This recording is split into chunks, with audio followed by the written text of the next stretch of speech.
We today are going to be continuing in our look through Bereshit.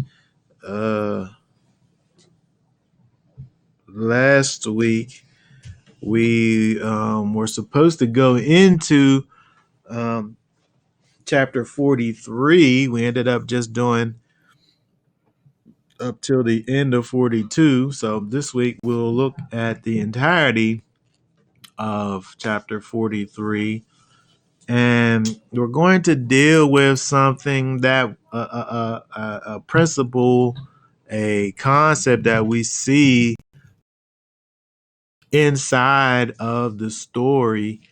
And as always, we seek to learn these principles from the Torah that we're able to apply to our lives. So we want to go ahead and look at chapter 43. We'll just go ahead and read through 43, and then we'll deal with this underlying principle that we are able to see inside of the text.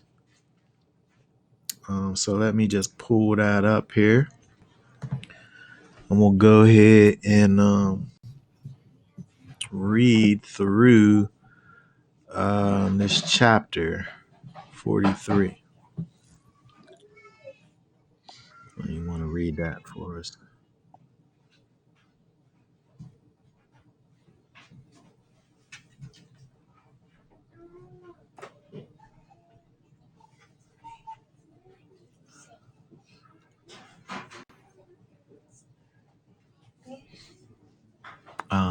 When are you able to read that for us?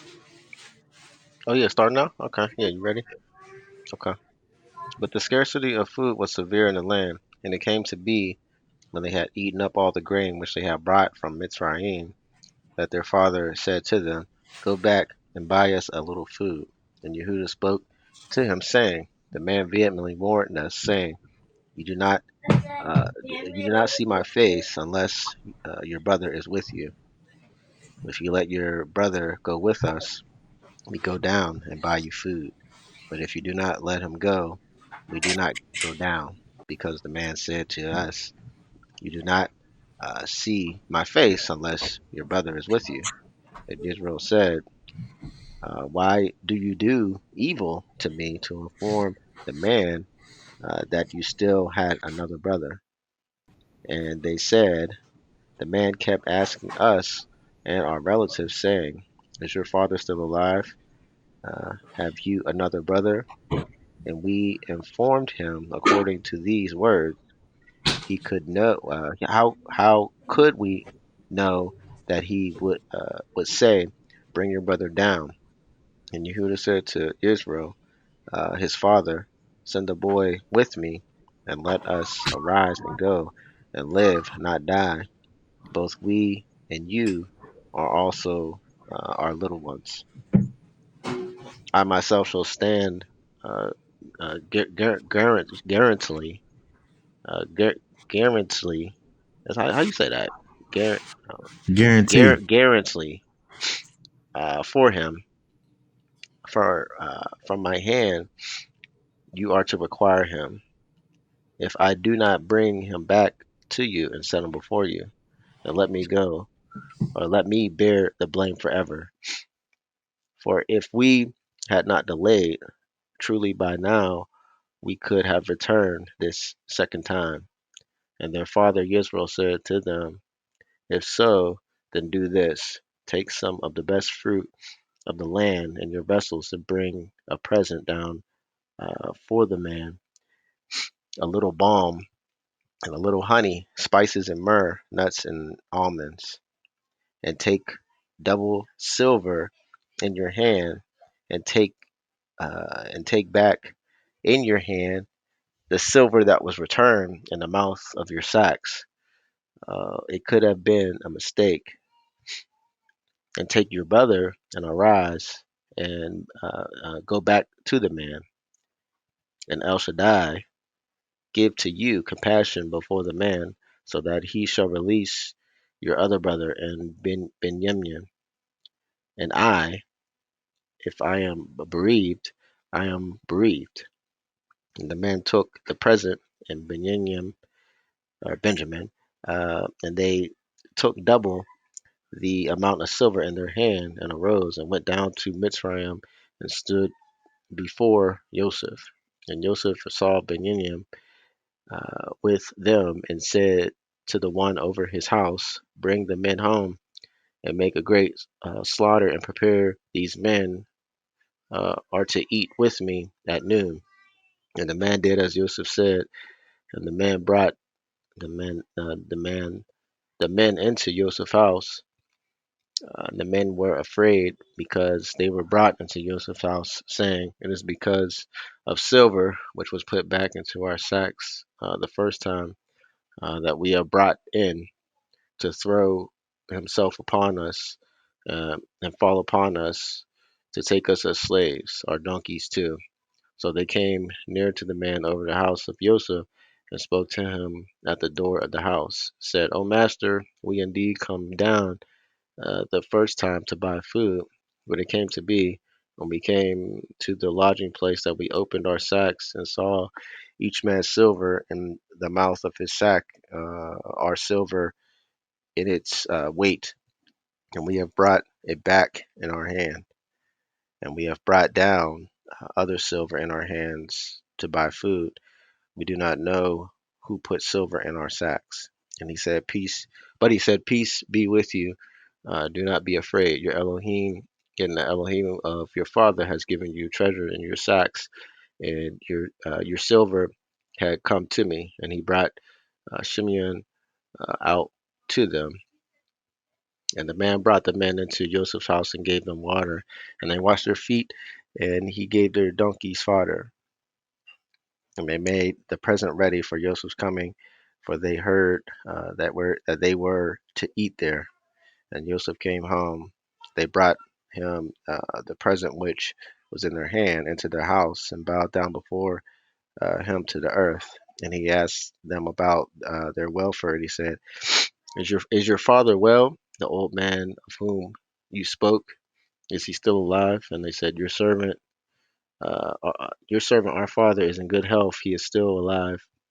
And they bowed their heads down and did obeisance. Um, he lifted up his eyes, and he saw his brother Benjamin, and his mother's son, and said, "Is this your younger brother, of whom you spoke to me?" And he said, "Elohim show favor to you, my son." And Joseph hurried. His emotions were deeply moved towards his brother, and he looked for a place to weep. And he went into his room, and he wept there. Then he washed his face and came out and controlled himself, and said, "Serve the food." Uh, and they set him in a place by himself, and them by themselves, and the Mazarites who ate with him by themselves, for the Mazarites could not eat food with the Hebrews, for that is an abomination to the Mazarites. And they sat before him, the firstborn according to his birthright, and the youngest according to his youth. And the men looked at each other in astonishment. And he took portions to them from before, but Benjamin's portion was 5 times as much as any of theirs. And they feasted and they drank with him.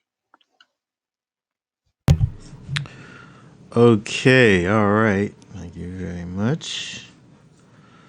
So, we want to talk about over here is, when we look at the text, and specifically Yaakov, and you know his his reaction to the idea of having to send Benjamin down in order to receive anything, is really what I wanted to kind of concentrate on. We see between uh, between the end of the last chapter and the beginning of this chapter, where Yaakov just goes from just an utter refusal, just like no, I'm not doing it. Um, you know, when we look at the beginning over here, where he's like, how does he even know? Like, why did y'all even tell him about Benjamin in the first place? Like, why?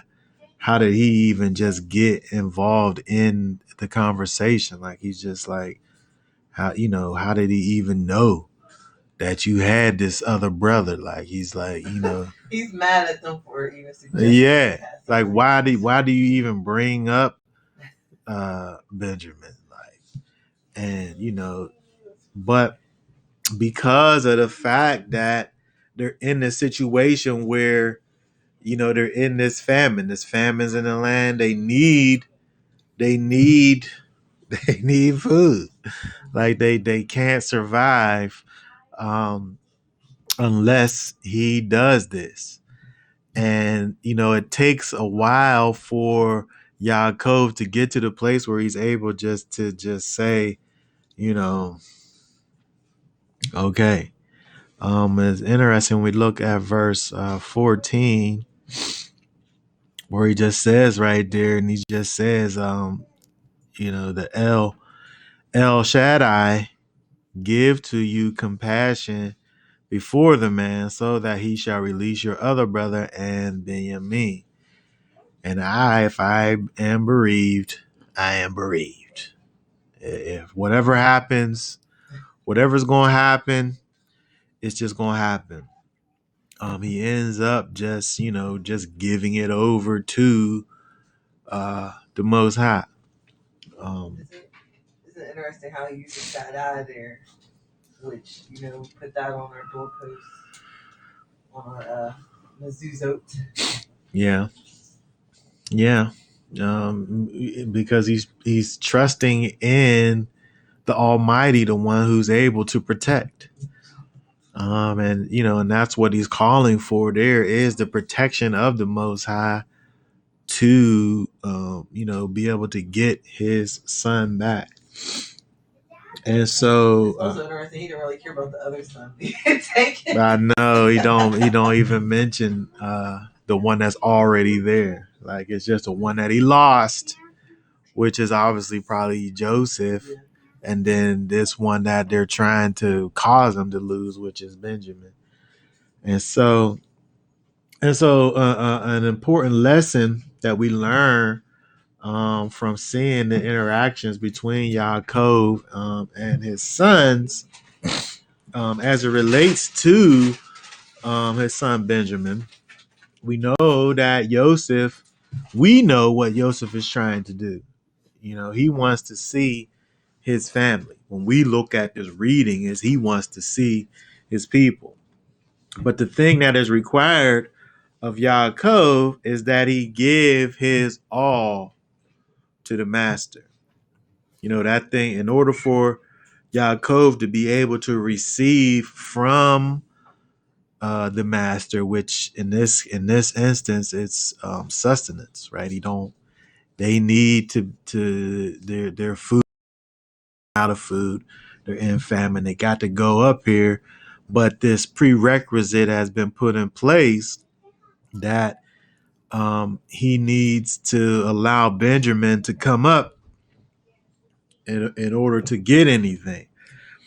And but for Yaakov now, for Jacob, this is his everything, right? This is everything, right? This is his beloved son, right? And so I think that this is a very powerful lesson and message that exists over here in this story. It is certainly something that is of uh, utmost importance as it relates to you and I. If we have things that we're keeping, If we have things that we're keeping from the master, um, these things can prevent us from being in right relationship with the master. And then also, not only being in right relationship, but being able to receive from the master. So if Yaakov, when we look at Yaakov and his situation, this is his last son, right? This is his last son from his beloved, which is no longer in the land of the living, right? His beloved wife has died, right? She's gone, right? He already done lost his favorite son from his favorite wife, and they're both gone, right? His favorite wife is gone, his favorite son is gone, right? And then he has nobody else but Benjamin. Benjamin probably kind of looked like Joseph and kind of looked like Rachel, right? And so that's it. Whenever he wants to think about his beloveds, he's able to look at Benjamin, right? But now they talking about it's the brothers that first of all took away. They were connected and they brought him back the bad news of uh his son being lost in the first place. There's probably a connection in his mind with the disappearance of the son and them in the first place, even though we know, from outside of the story that they were directly involved. They was the ones that they planned this whole thing out in the first place. But you know How could he trust these brothers? I don't He lost two of his sons. I don't know how he can. He can't. I would know. I'm saying he's the thing that's stopping him from moving forward is not the is Benjamin. Um, he wants for everyone to come back, obviously, but his main concern is losing Benjamin.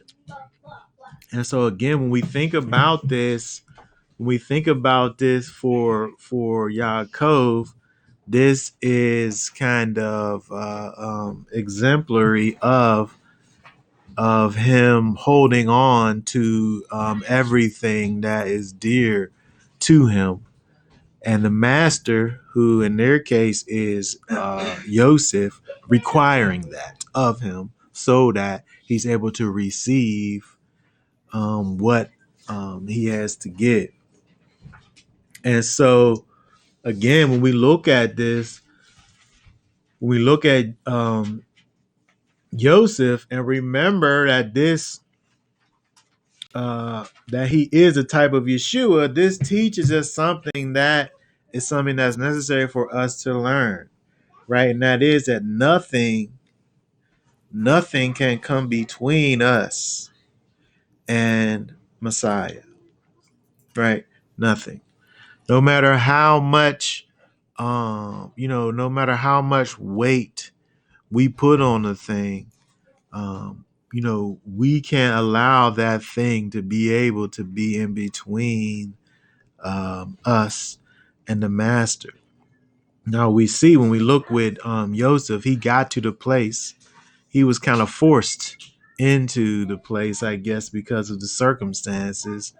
Um, uh, but again, when we look at this, we're able to see that the thing that was being required of him was him actually giving his all, right? So we wanted to look at a couple things, because when we think about us now, we think about our lives in Messiah, the same thing is true for us, right? It's necessary for us to not have these things that we hold on to,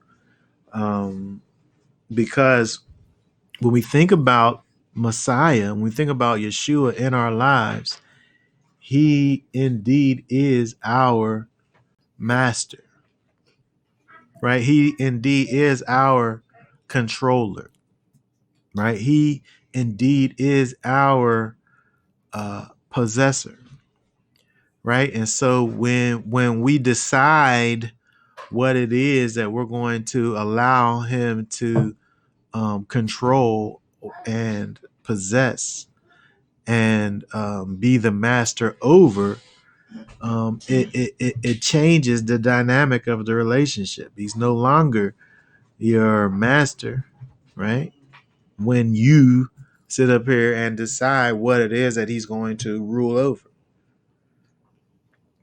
And so we have to think about that. We have to think about, um, you know, our position in all of this, because when we think about the oath that we've all made, when we by faith trust in Messiah as our Savior, right? We're also trusting in Him as being our Master.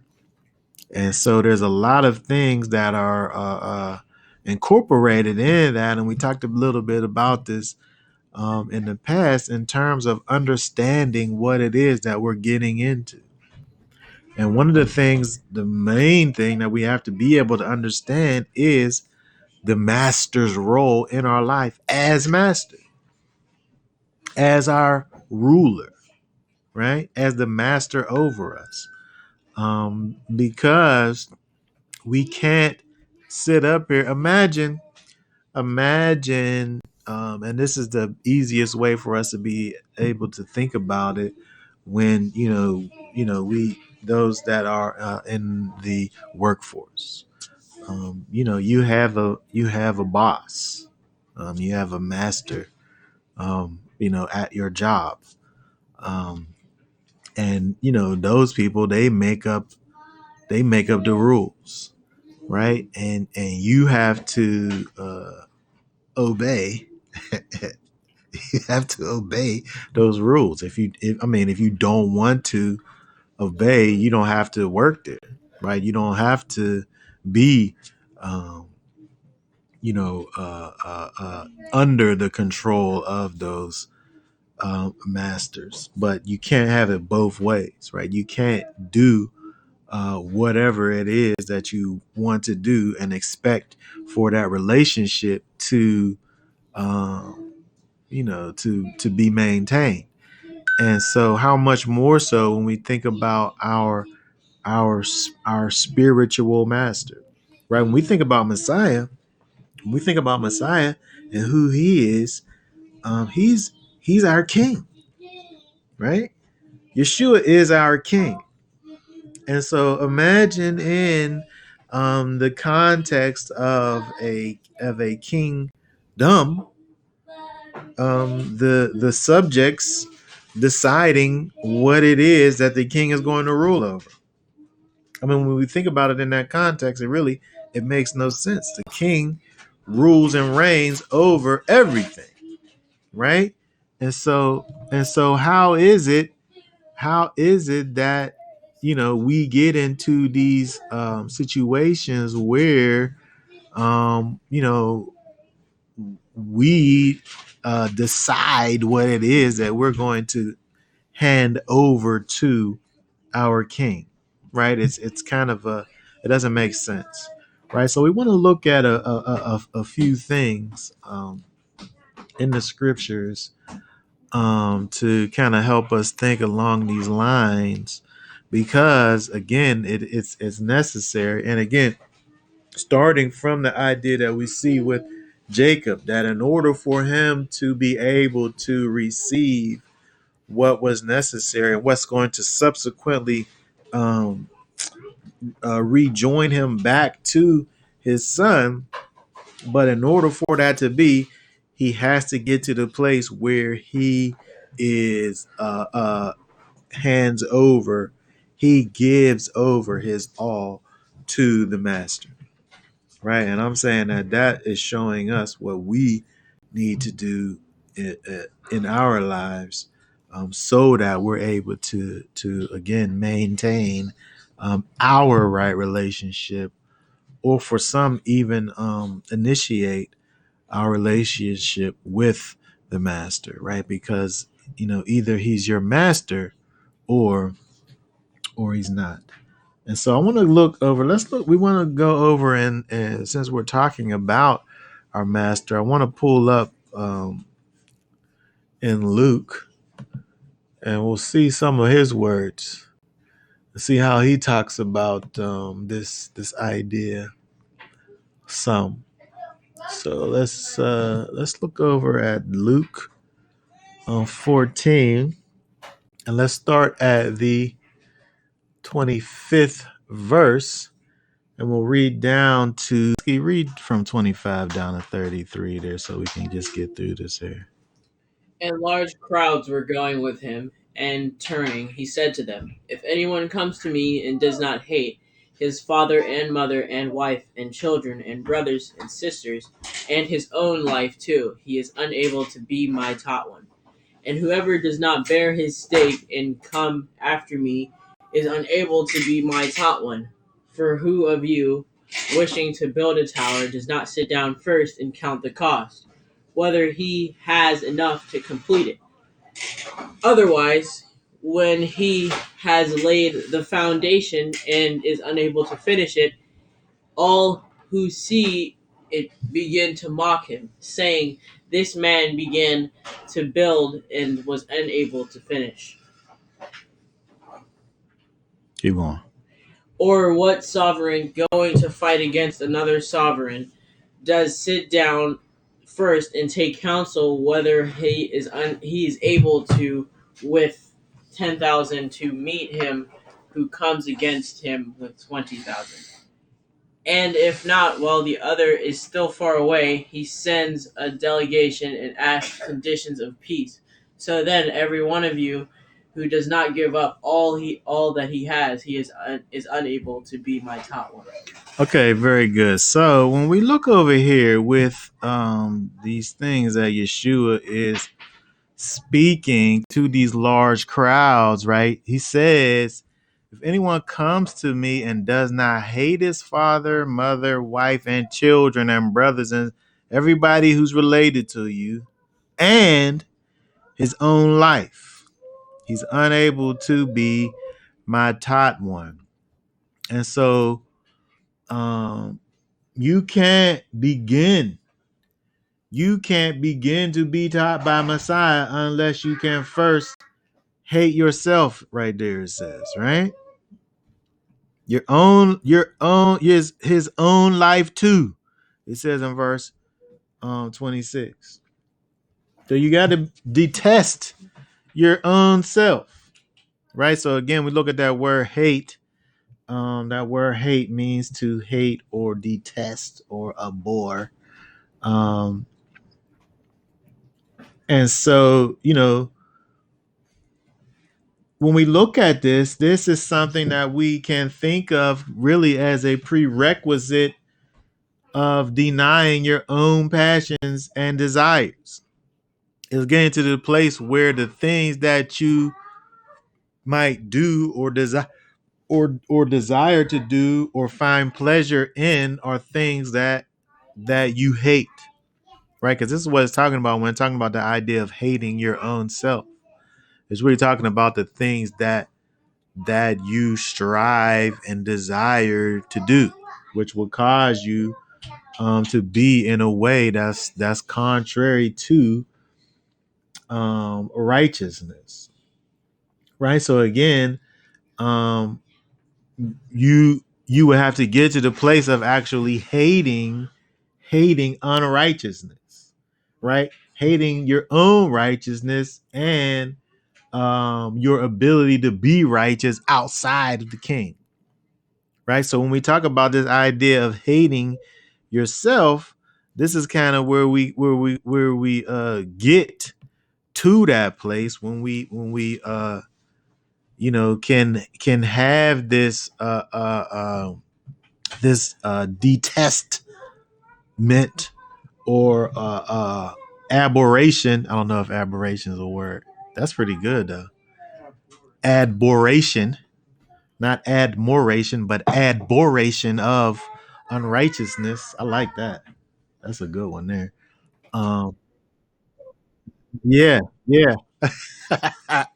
So when we get to that place of abhorring and detesting unrighteousness, the logical conclusion of that is hating your own self or anybody else who is stopping you from walking in righteousness.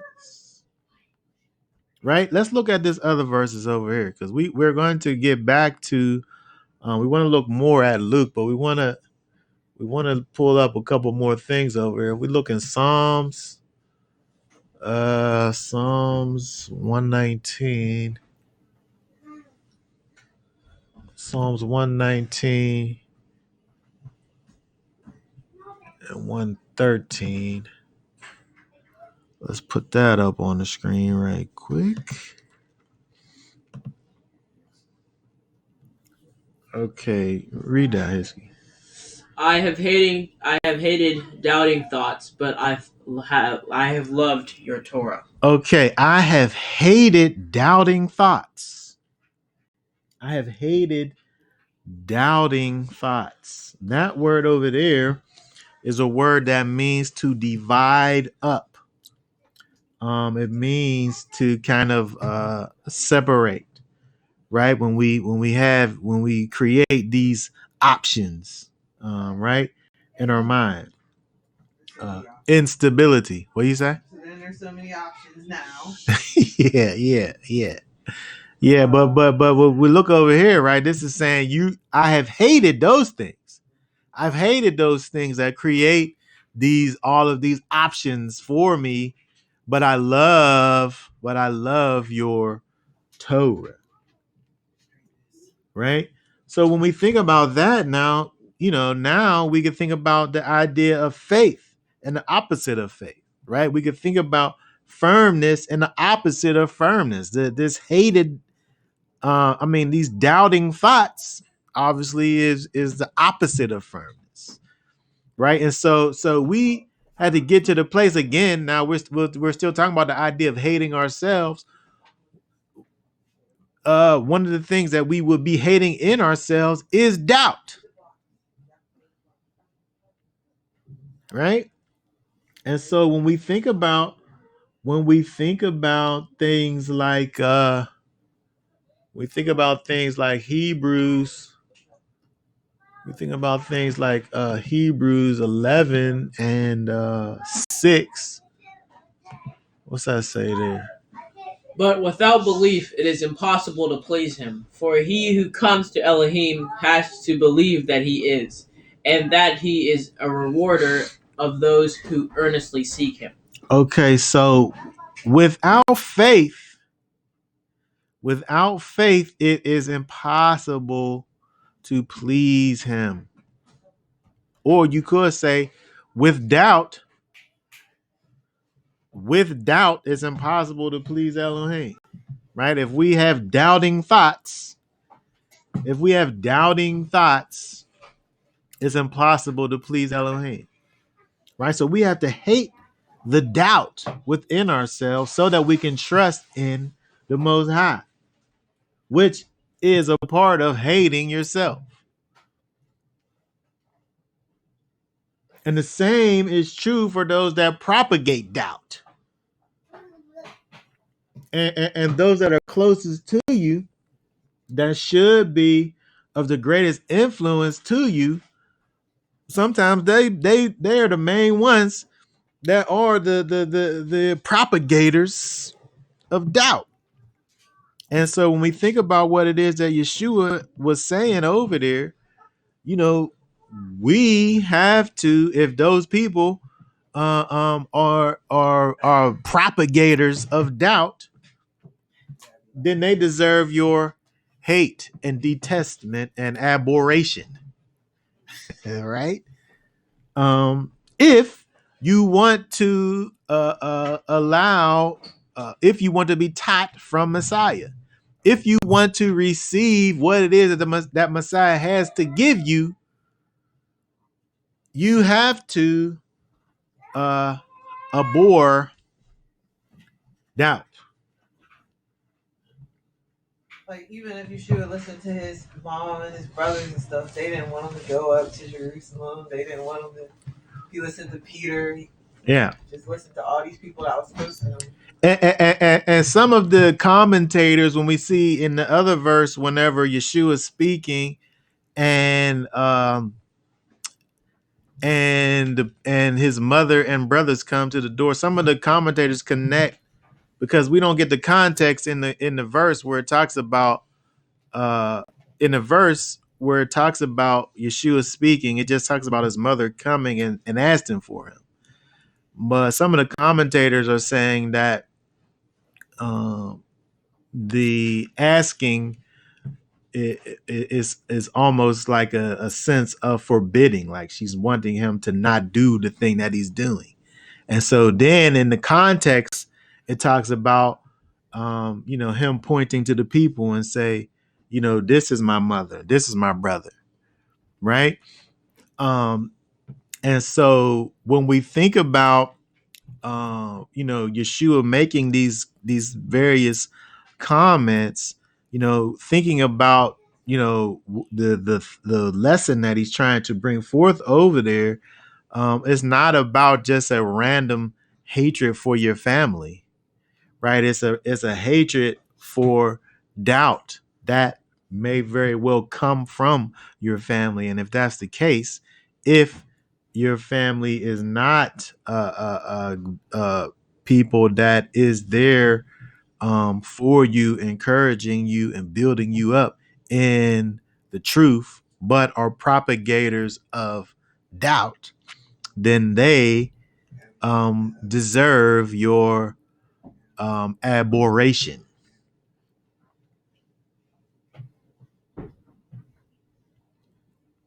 right? And so, when, again, like I said, when our family is, contrary to the Most High, we hate them. That's what Yeshua said in those verses. But again, the idea of it is just not about family hating. The idea is about detesting those that are pulling you away from the master. And again, Yeshua's putting this as a prerequisite of even being taught by the master. And so again, so when we think about this, concept, this idea now, again, we have to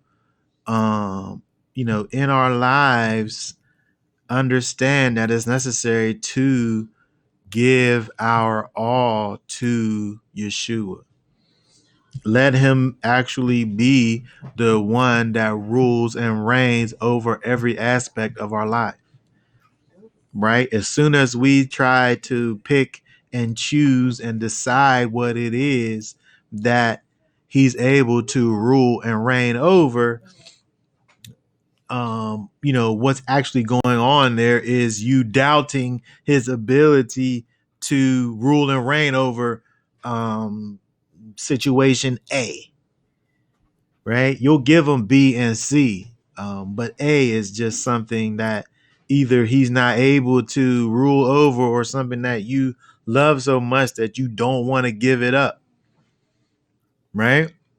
Which at this, all of it is something that the Most High actually hates, because again, without firmness, without faith, it's impossible to please him.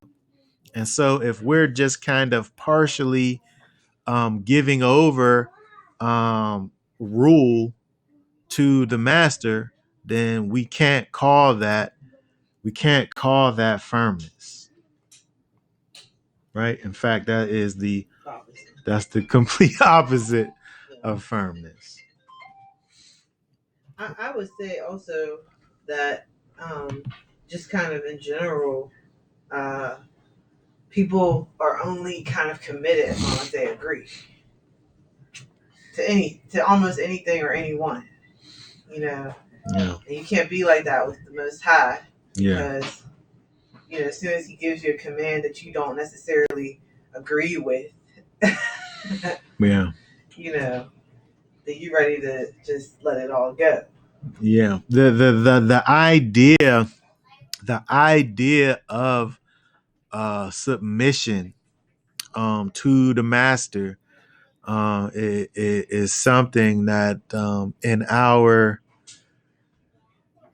in our lives, just probably even just as human beings, is something that has to kind of you have to grow into the idea of submitting your will over to something that's outside of yourself. Um, but it's something that's absolutely necessary um, in our relationship with the master. And then also when we think about how it is that we kind of work together in terms of being a body of Messiah. We the way that the master has set it up is for us to have other people to depend on and hear from and be able to speak into our lives. We're not always able. We can't look at ourselves from all angles, right? Sometimes we need somebody to see the part that we're not able to see. Um, and so all of these things are parts and pieces of firmness. And they're intricate parts of maintaining a proper relationship and giving our all to the master, right? Because he's the one that set up the structure in the first place in terms of how it is that we're supposed to be with each other and towards the Most High and towards Yeshua, right? So again, all of these things are all incorporated um, with each other. So okay, let's look at a couple more verses over here. If we go back to the Psalms, we have another verse that kind of goes along with the one we just looked at. Same chapter, different verse. 163. Hold on.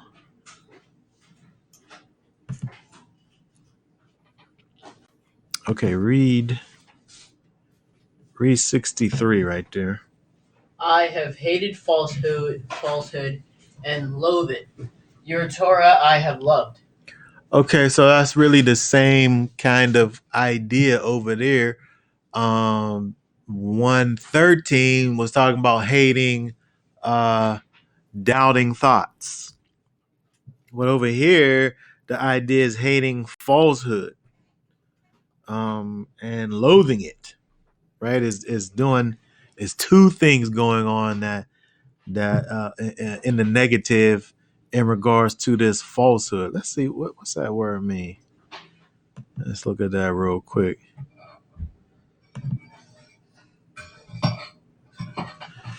Um,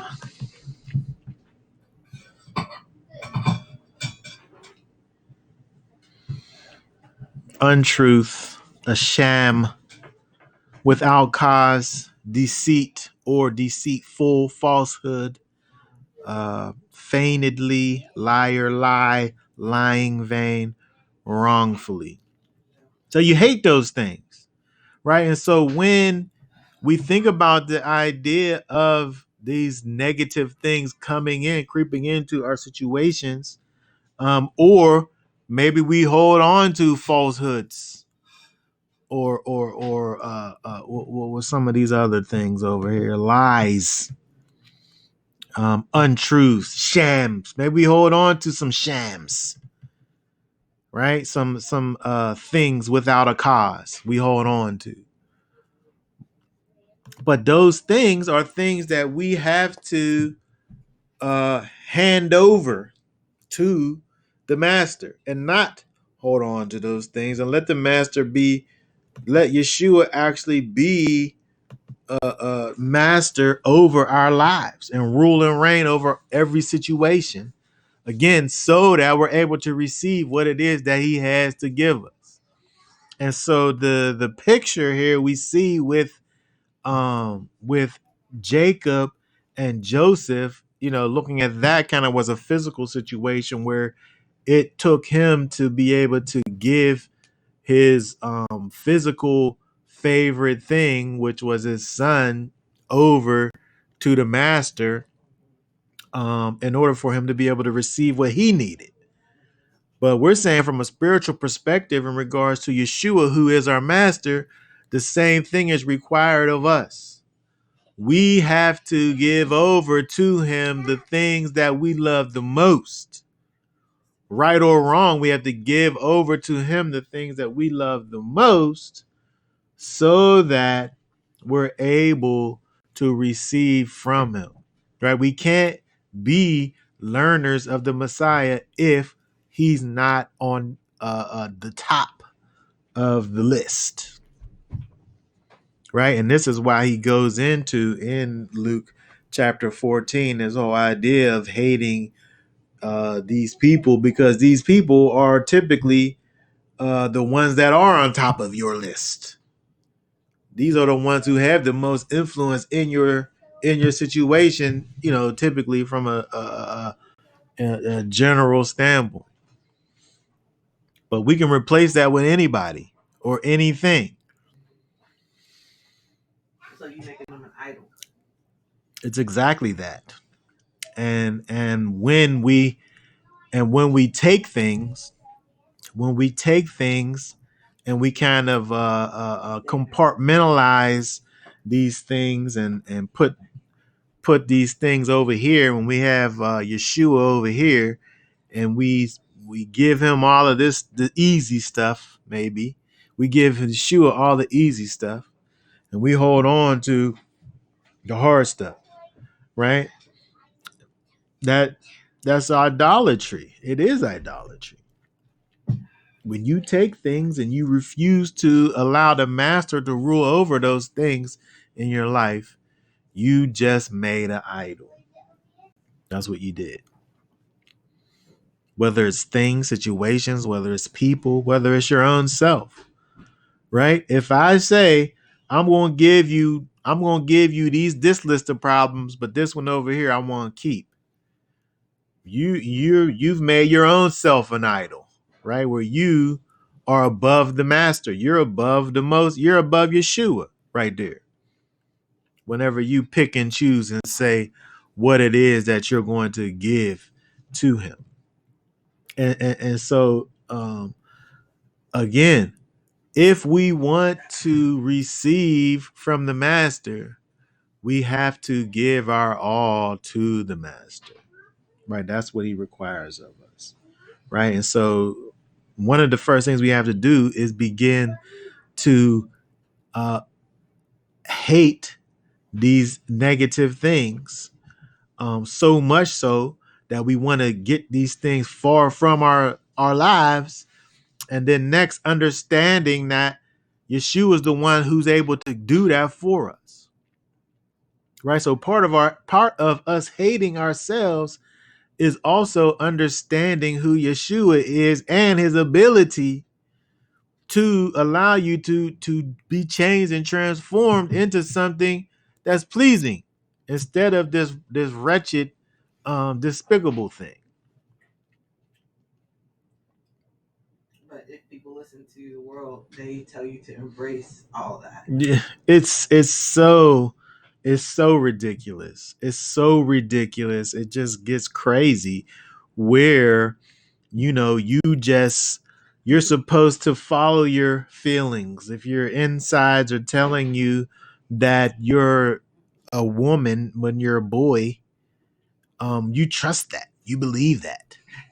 You follow after that. And then you tell, you're supposed to tell kid, if they want to sit up there and put on dresses and fingernail polish and all of this stuff, that's just their self-expression. They just you don't want to stifle that. Of course you do. Of course you want to stifle it. By all means, please stifle it, because these things are unnatural. But they're unnatural, but yet they're also kind of natural, because in us is just this we need to be led and guided into the direction that we need to go, and we don't always know what direction we're supposed to go in. You have to be told what is what and what you should be doing and what you shouldn't be doing. Some things you would think is common sense, but everybody don't have common sense. And so, children have to be taught. And from a spiritual perspective, if we all have to come as little children, we too have to be taught and shown the way that we're supposed to go, so that we're able to be the sons and daughters that the master has preordained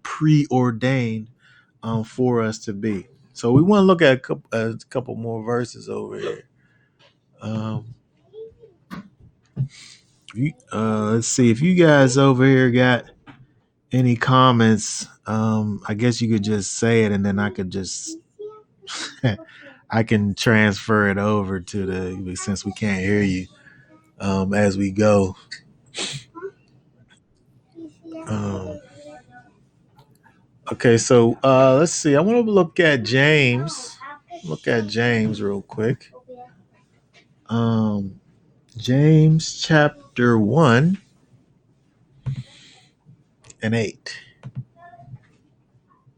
What's that say?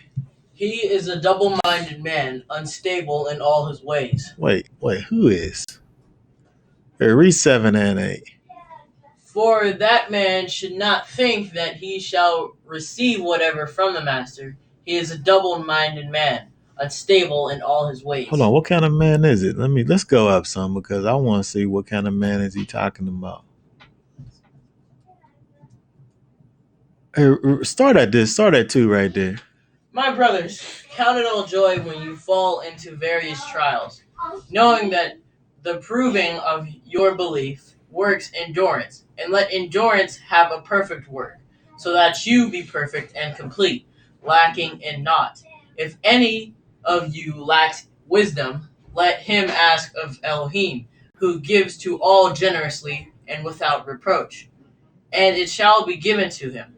But he should ask in belief, not doubting. Okay. Now we get to the bottom of it. Okay. Read that again. But he should not ask in belief, not doubting. Wait. He should. For he should. Yeah. For he who doubts is like a wave of the sea driven and tossed by the wind. Okay. Now 7. For that man. The doubting man.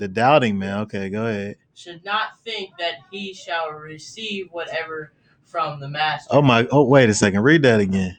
For that man. The doubting man. For the doubting man should not think that he shall receive whatever from the master. Okay. He is a double-minded man, unstable in all his ways. Okay, now we talking about something over here. Now, so when we look over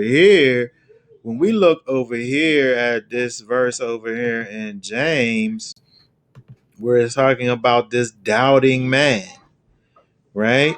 It said this doubting man should not think that he shall receive whatever from the master. Whatever it is, he shouldn't even think that he should receive it, because he's a doubting man. And we already talked about this whole idea of doubting thoughts. We got to hate those doubting thoughts, right? Because those doubting thoughts is inside of us, making us think that we know more than what the master knows. Meanwhile, we're supposed to be giving everything over to the master, and then he could tell us what it is that we're supposed to be doing. But over here, he say, if you're that doubting man, then you shouldn't even be thinking that you should receive anything from the master because of the fact that you're double-minded, unstable in all your ways, right? So you know, you are hold on. Let's look at that. Let's see. Double-minded is what they call that. Let's see here. Two-spirited, that is vacillating. Look at that word, vacillating. Vacillating means wavering, fluctuating, unsteady, inclined to fluctuate, double-minded. And so when we think about this, you know, that's just wishy-washiness, right? And so it's interesting. It's interesting when you uh, I I hate to talk about I hate to talk about social media because we're kind of on social media. YouTube is social media, right? And I hate to be that guy who's on it and talking about it at the same time. Um, but when you see these people, I'm saying it in the context of social media because that's where I seen it at. But these people are everywhere. Where if I'm going to sit up here and I'm going to open up the scriptures, if I'm going to open up the scriptures to you, it should be nothing but wholesomeness and goodness coming out of my mouth at the same time. I can't be cussing you out with the Bible in my hand. I can't be sitting up here saying verses and cussing you out as I'm expounding on the Bible.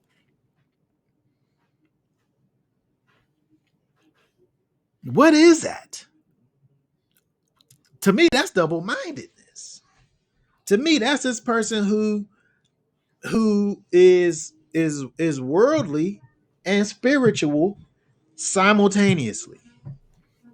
I'm going to speak to you as the world speaks to you at the same time, or I'm trying to convey spiritual truths to you at the same time. How's that person supposed to receive from the master? How are they supposed to teach people how to receive from the master? How are they supposed to teach people about walking in righteousness? They're exemplifying um wavering. They're an example of that to the people. And then meanwhile, I'm supposed to be actually hating every wrong thing, every unfavorable, unsavory thing. I'm supposed to be separating myself from it. Even if you want to sit up here and try to make a case for the idea of having all of this salty language, right? We shouldn't. How is it then that how do you separate yourself from the world? Have you separated yourself from the world in like all of these other ways, but in that way you haven't? Yeah, you hold on to that part and then you get rid of these other things. But what the master wants is for you to just get rid of all of the things. Like, why do we in ourselves have these things in us that we want to hold on to, that connects us to and causes us to be identified with somebody else? If when somebody looks at me and hears me talk, and then I'm speaking to them, and the only thing that they could think about when they hear me is, if I'm connected to or associated with wickedness, it could just even be perceived wickedness. You then become a stumbling block for people. And so it's necessary for us to be able to, that's wisdom. That's wisdom to be able to talk to people in a way that's palatable. And I said this before. People make the case for Yeshua, but Yeshua didn't talk to these regular people in that way. He talked to the learned people. If you want to sit up there and cuss out some, if you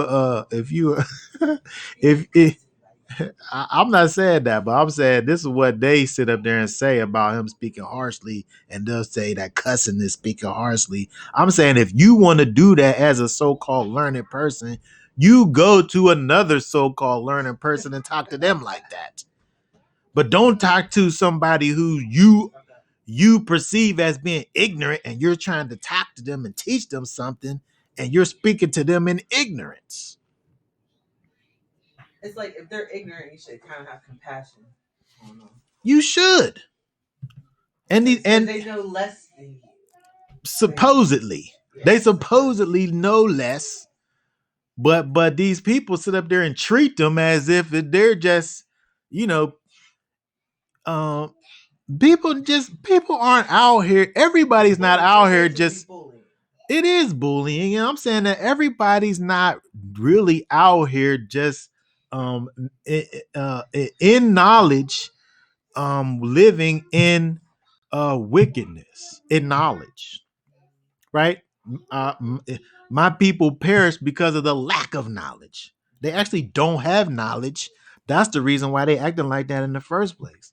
But some of these people get up here and they talk to these people terribly, and I'm saying that this over here is being too spirited. It's being double minded, right? If we go here, let me pull this up over here. If we look at James, in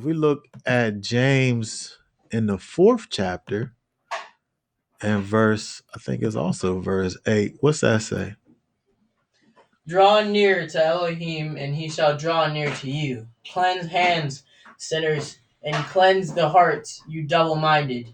The double-minded person, that person is in a state that he needs to be cleansed. His hands needs to be cleansed, and his heart needs to be cleansed of that two-spiritedness, right? That wavering, that fluctuation of worldliness and spiritualness.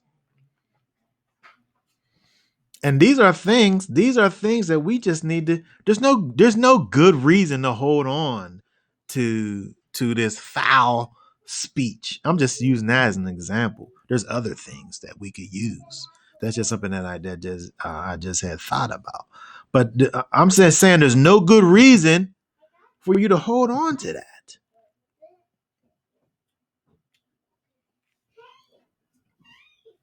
Why? And so again, let's go back. Let's go back to Luke and look at some more things over here, because we're talking about giving your all to the master. And so we don't want to get stuck in these places where we sit up here and we just pick and choose. We'll make a list. I'll give you this. I'm gonna hold on to this. I like this too much. Right? Because the implications now is that now you've either made that thing. I think you're doing two things. You've made that thing an idol and yourself simultaneously. When you sit up here and decide what you're going to give to the master, that thing is more important than the master, and you're more important because you're able to choose the thing over the master. So it's you're doubly making idols, all at the same time. It's a sense of the ego, and we can experience this even with other people. People experience it with people where people want to have you the way they want you, but not in other ways. So, like thinking about young children, they want their parents in the way they want them. But then if their parent, disciplines them or corrects them, they don't necessarily want that part. You know, the Yeah. teenager wants the car, the keys to the car, but he don't want the rules that you got to be home at a certain time. You know, so it's kind of like you pick and you choose.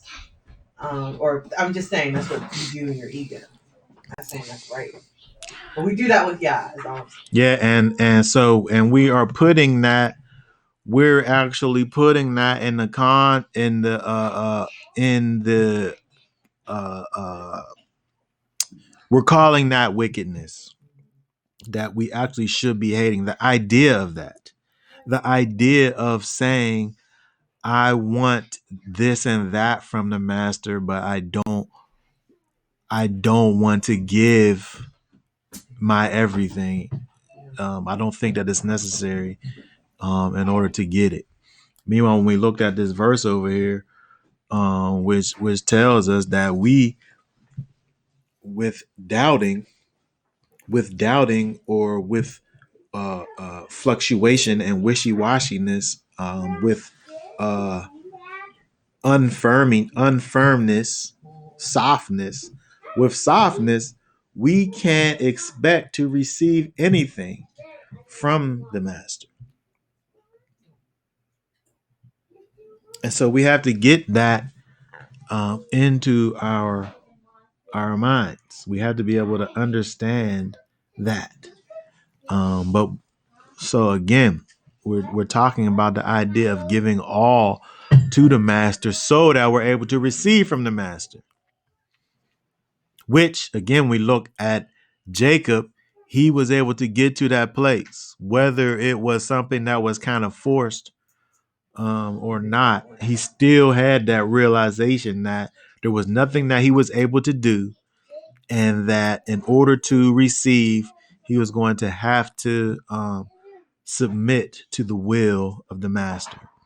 And so we have to be able to get to that place and know that we're going to have to submit all of the things to the master if we want to receive from the master.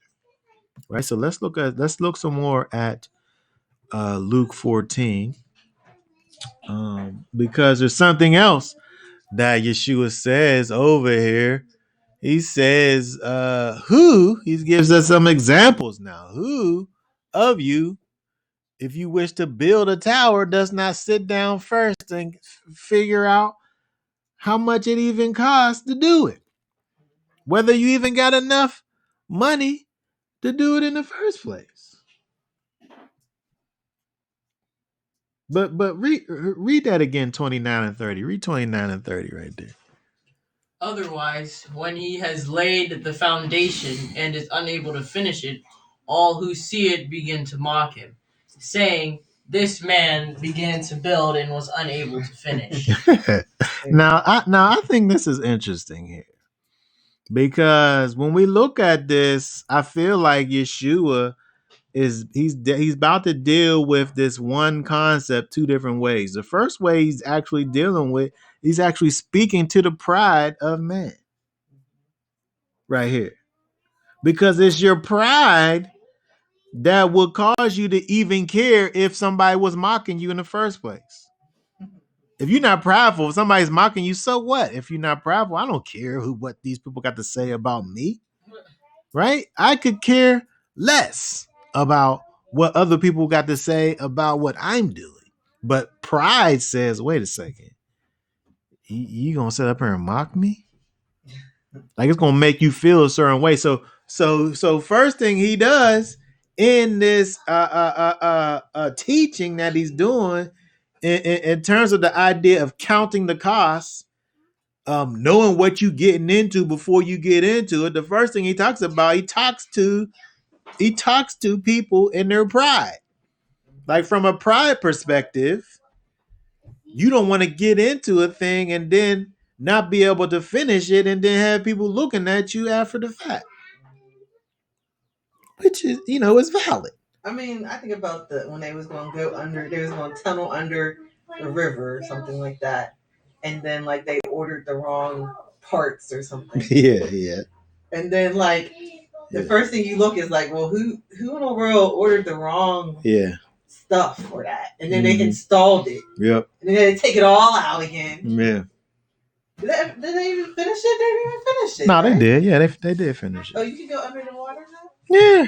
I didn't know that. Years ago they finished that.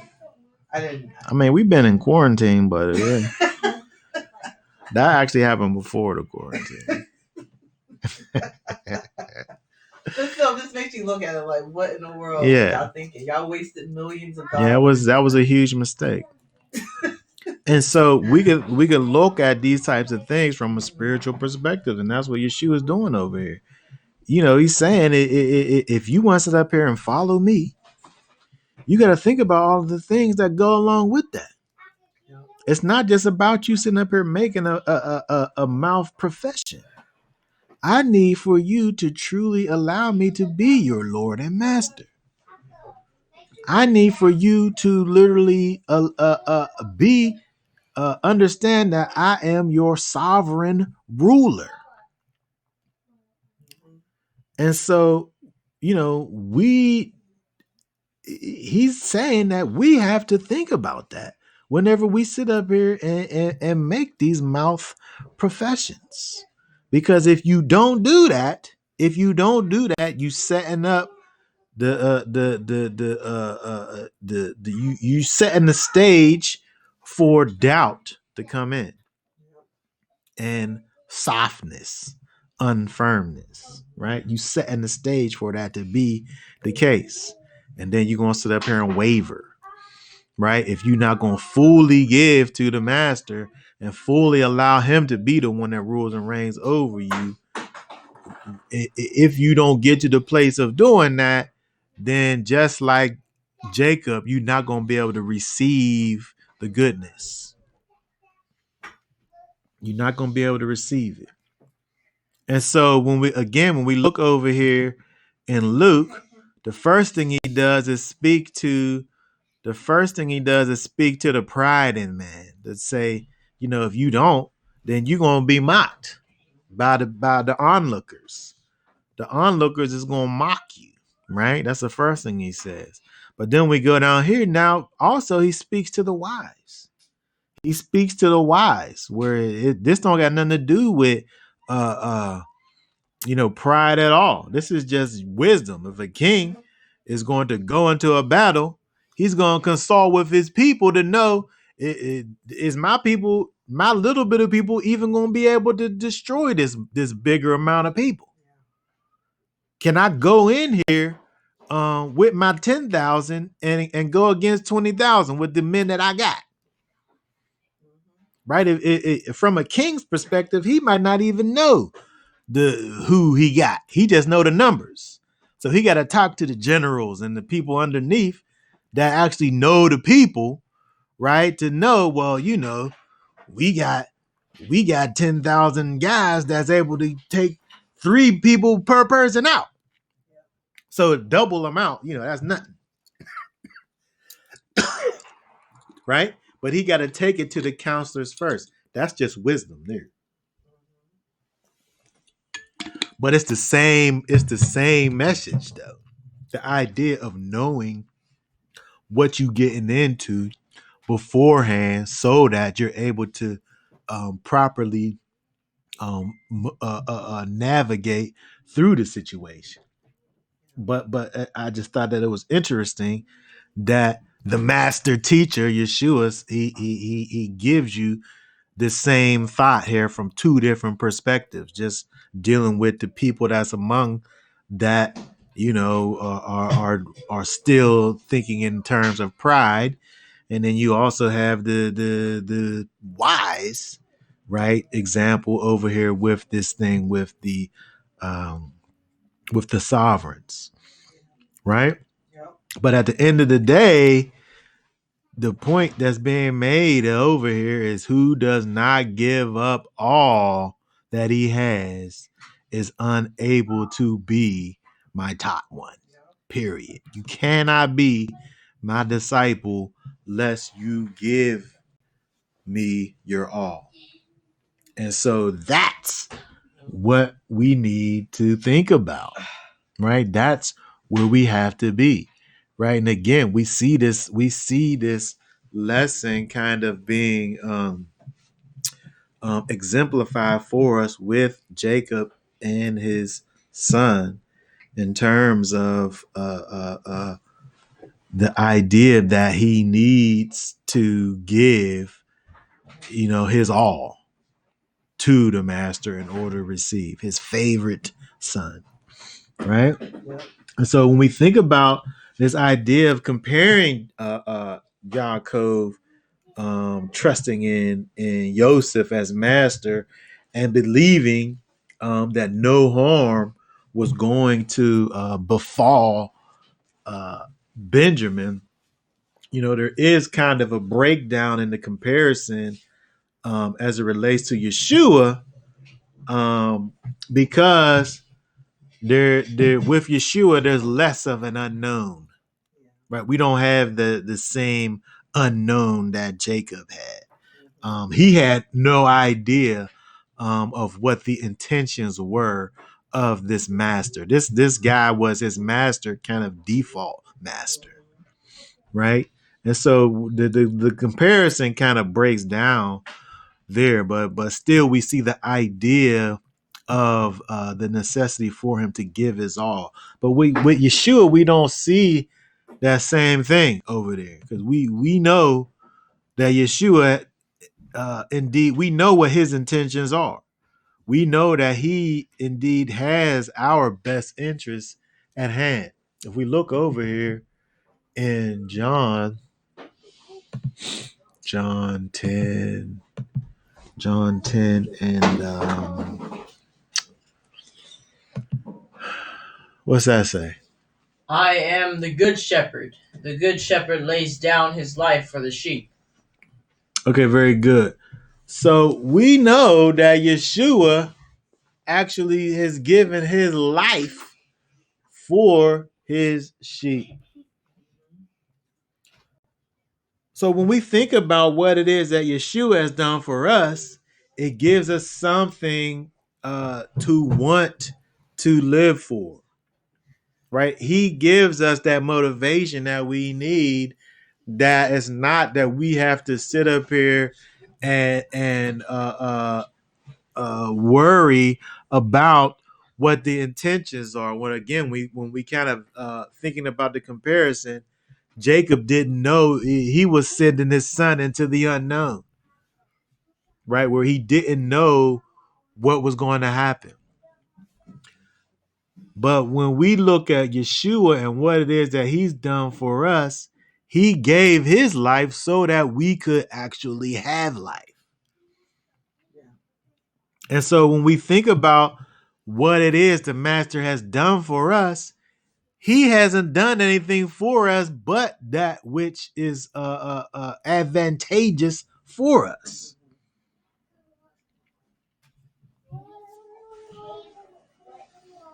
Let's look at Romans 5.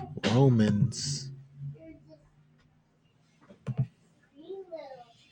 5. Is it 8? 5 and 8. Read that for me. But Elohim proves his own love for us, in that while we were still sinners, Messiah died for us. That right there that version says he proves his love, his own love for us. The King James, I think, says Elohim commanded his love toward us. He commanded his love towards us while we was in a state that was outside of his will. He commanded his love towards us so that we could get on to the other side. Now, in this respect, we can look back at Joseph and Yaakov, where he's doing this. We know from the outside looking in, we know that his intentions are pure. And he's doing all of these things for the good of Jacob and his brothers. So in that respect, we could look at it and see where the parallel is a kind of an exact parallel, where he's doing all of this for the purposes of righteousness. But again, now when we're looking at this in terms of how we relate to Yeshua, we have to understand that Yeshua here, what the Most High has done is commanded. He commanded his love towards us. This version said he proves that he loves us through what he has done with Yeshua, sending him down to redeem us back to the Father. And so again, this goes back to having this faith and this belief and it being based on knowledge and understanding all that the Master has done for you. He has done this work of redemption with you in mind, and so that we insult the work when we sit up here and decide what it is that we're going to give to him. Whenever he made it so that we're able to just give him our all. And that's what he's requiring of us, to give our all to the Master. Okay, I want to look at, let's see how many, what we got here. A couple more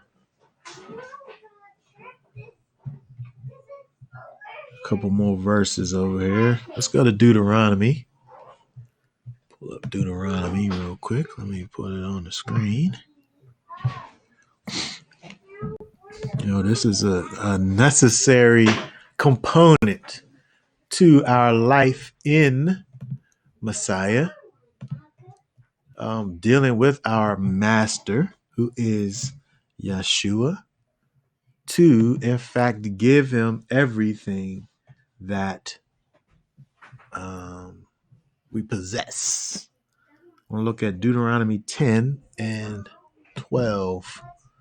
We're from 12 down to 16. And now, Israel, what is Yahweh your Elohim asking of you, but to fear Yahweh your Elohim, to walk in all his ways, and to love him, and to serve Yahweh your Elohim with all your heart and with all your being, to guard the commands of Yahweh and his laws which I command you today for your good. See the heavens and see the heavens and the heaven of heavens belong to Yahweh your Elohim, also the earth with all that is in it. Yahweh delighted only in your fathers to love them, and he chose their seed after them, you above all peoples as it is today. And you shall circumcise the foreskin of your heart and harden your neck no more. Okay, very good.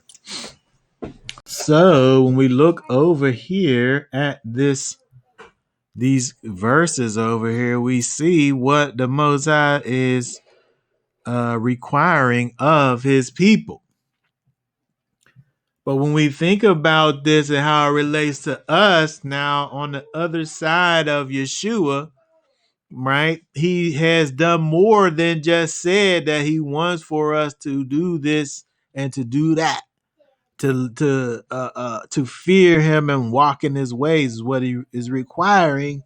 But now when we deal with the Ruach HaKodesh, not only is he making this requirement of us, but he sends us that Ruach that's able to strengthen us and enable us to be pleasing in his sight.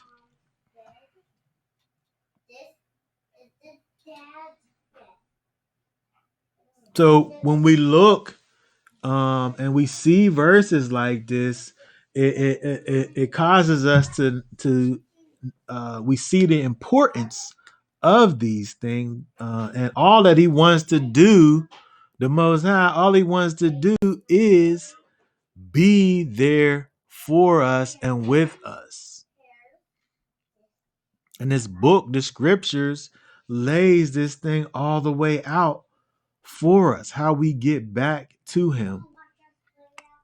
And of course, the Spirit strengthened us to be able to do it.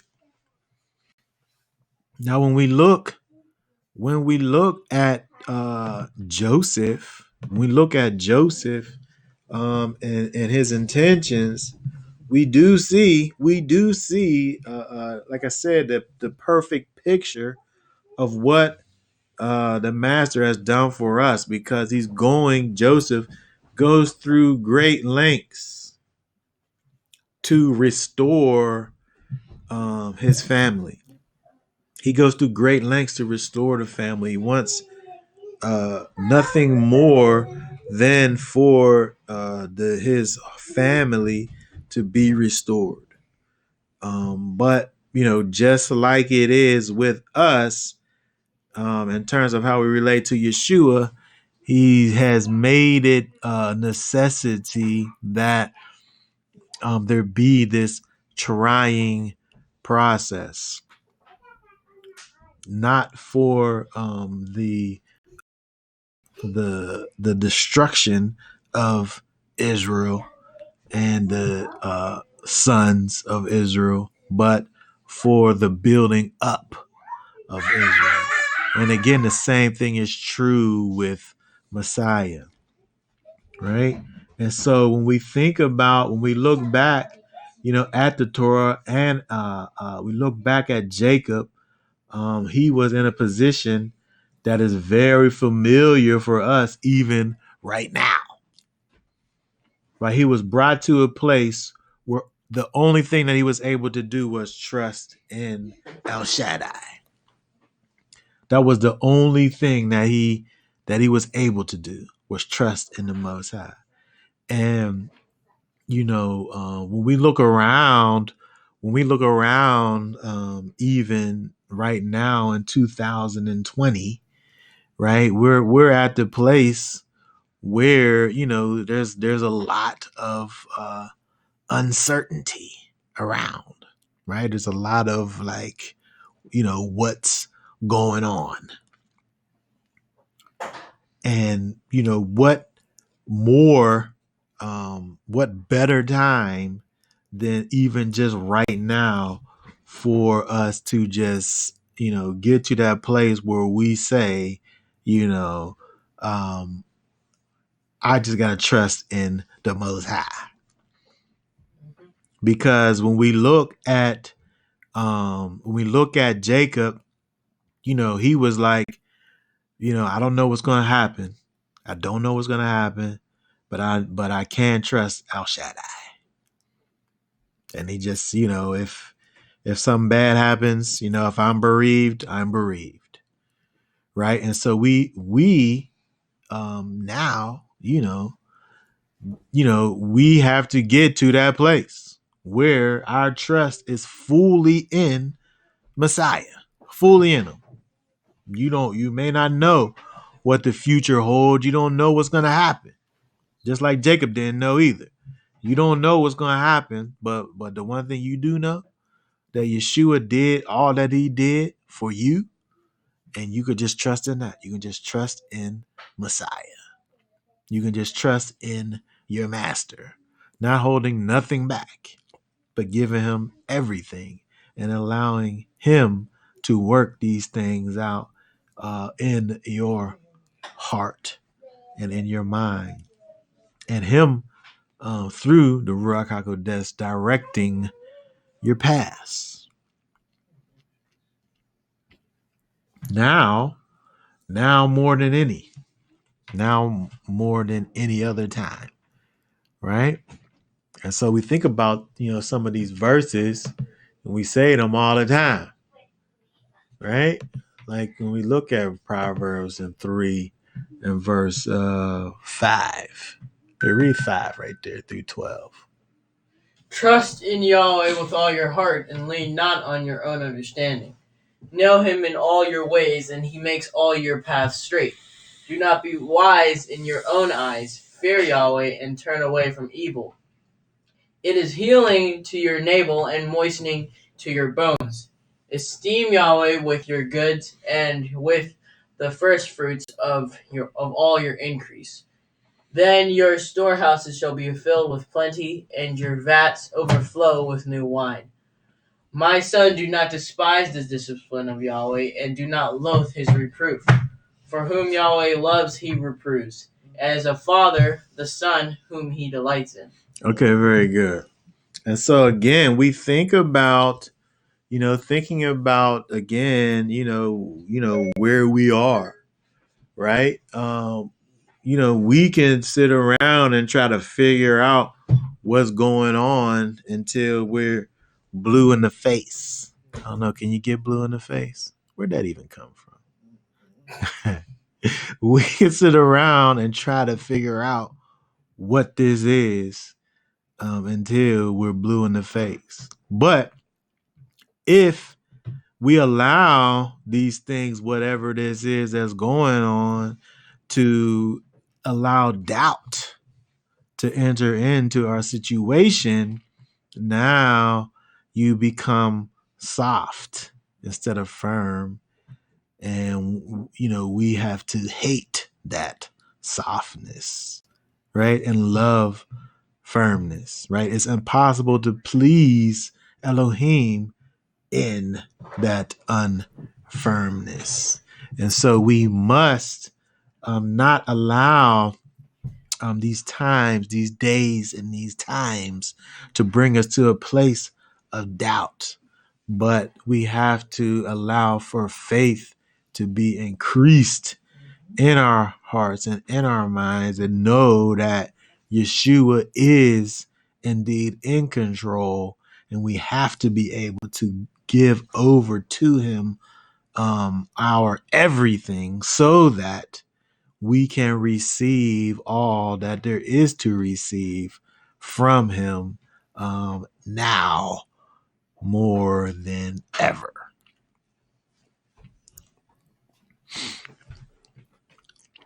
Okay, so that being said, you guys have anything to add that I can relay to YouTube, since we having these problems here?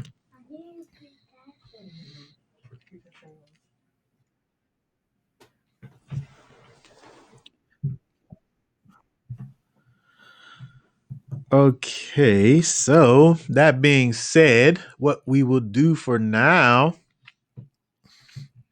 we will be done for now in terms of our lesson. Yah willing, we will do this again problem free on next Shabbat. As it relates to the Shavuot, we have completed a week. Our first week of Shavuot has been completed. We have 6 more weeks to go. We have 1 week, 0 days of the Omer. We continue to count our 7 complete Sabbaths in a day up to Shavuot. And Yah willing, on next Shabbat, as I said, we'll get some of these kinks worked out so that we can do this a little more effectively. Okay, but that being said, for now, we will say Shabbat Shalom.